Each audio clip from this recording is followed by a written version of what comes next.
So I have a manuscript that is perpetually almost done called 100 Apocalypses, and it's a book of 100 apocalypses.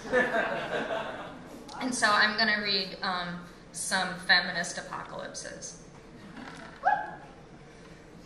The cycle of life. She really needed some time off work, so she took maternity leave. But the baby was so much work, it was like she wasn't getting any time off at all. So she killed the baby, and that gave her time off for grieving, a whole other hell of work, plus the guilt. And by the time she recovered at all, she had to go back to work. But pretty soon, the future seemed so stupid, she started wanting a baby again. When she looked into her options, one that apparently a zillion people had taken that she hadn't even known about it was to move to the trash heaps of Navarro. That put things in perspective. No, she thought, my options are way more limited than that, thank the good Lord above. She felt her back against the warm wall of her office. She felt her cells battling it out below deck. She ate a stale pastry. She had one more idea. It was like an egg in her brain waiting to go off. Virgins. Never mind, this is what happened to Betsy. It's what they say. She grew a tail. They ripped it from her. It divided her butt. I'm kidding. But you know how you can tell when a girl loses her virginity is you look at her ass, and if it's clenched up, she's fine. But if it's got a space, like if you look at her ass, you can tell because obviously there's room now. Seriously, pay attention when you go by. Some barbarians at the gates. It was exciting about the economy because the economy deserved it. I was angry when they kept propping it back up. But I was scared when I lost my job altogether and found it nearly impossible to think. Soon enough, I couldn't find anything to eat. Then a guy I met went nuts, raped me, and took my dog. He kept saying it was a matter of domestic policy. That was the vocabulary of his delusion. I kept thinking maybe it could all be for the better in the long run.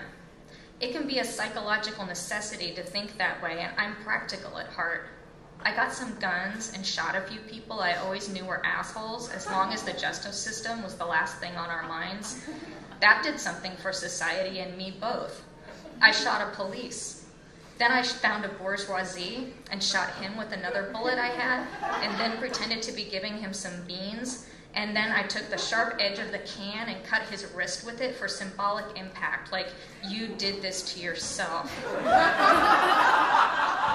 While his stomach was all bleeding from the bullet. Then Olivia spotted me. I'd been traveling with her and this smudgy kitten she kept in her coat pocket, and she was so pissed when she saw what I'd done that she took her kitten out and let it scratch at my eyes. She was like, you have lost all sense of perspective. That guy probably had a lot to contribute now that you fucked him up. I was just crying because of everything physical and mental at the same time. At first I thought the kitten would really scratch my eyes out, but then it just patted me with its claws retracted. I felt the pats of the little kitten feet, and I felt I was not in it alone. But I don't know how long you can keep a kitten in this scenario.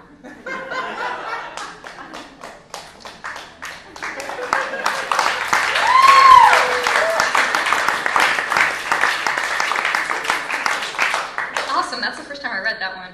Okay. Venn diagram. Her fear in the night was that her success made her like so many successful people she disdained. But she made a good case that she was exceptional. She thought people were only seeing the parts of her that were like other successful people. The parts left over from that were actually the good parts. The parts left over for the successful people she knew were full of it were the bad parts. That lemon in the middle, the shady part of the Venn diagram, what was that? That was success. Gotta have lemons for lemonade, she said. Lemons are the cultural tide if you're on that bus, is what she said. After the apocalypse, she was dead anyway, but her work remained. Survivors crowded around it. Everything was black, but the diagram glowed white. They discarded the part that had been the lemon because one thing for sure, everything had changed. They looked at what was left, and some of them wondered if this could be the new now. They remembered the stuff they'd always secretly loved or hated. One of them picked it up by an edge, lifted one crescent moon of it from the other, hooked it to his belt loop. This could be my ticket, he thought. Idiot.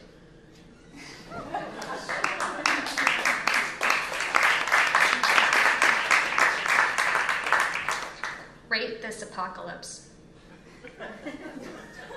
He led her to a long white table, so clean, so cold, so bare, but for the apocalypses laid out in grid formation, uncountable, bouncing like icons waiting for updating, little puff of smoke in a grid, little lightning bolt, little funnel cloud, tiny tsunami, dancing flame, microscopic viruses magnified to match the rest, matchstick aliens, monsters like the figures on coins, nothing, anything you ever wanted.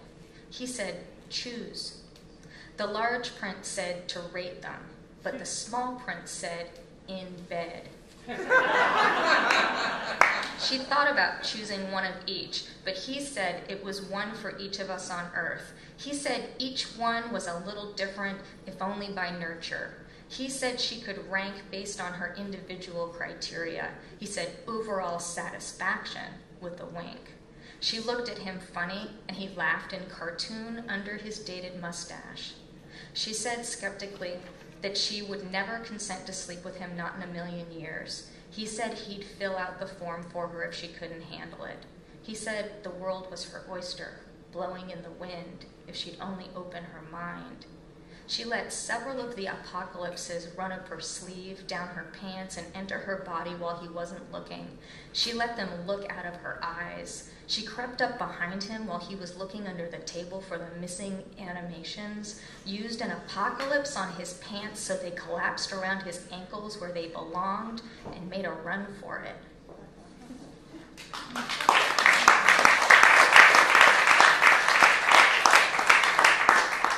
Freeze box, mama's gotta.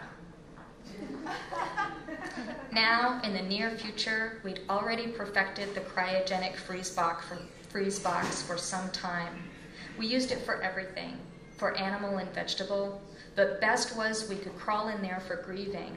Let the psychotic teen shoot our mother. Let the caped man rape us. We crawled into our machine to work through it all in distant dreams. Over time, the teen used her own cryogenic box to wait through the delusions, and over time the caped man slept his rage away. Those of us awake on Earth walked peacefully, and when we couldn't walk, we slept until we awoke to the clean air of past sadness. Freeze boxes lined the hills and followed us like wagons, but still came the end of the world. We saw it coming, and towards us it crept, over time, a horizon.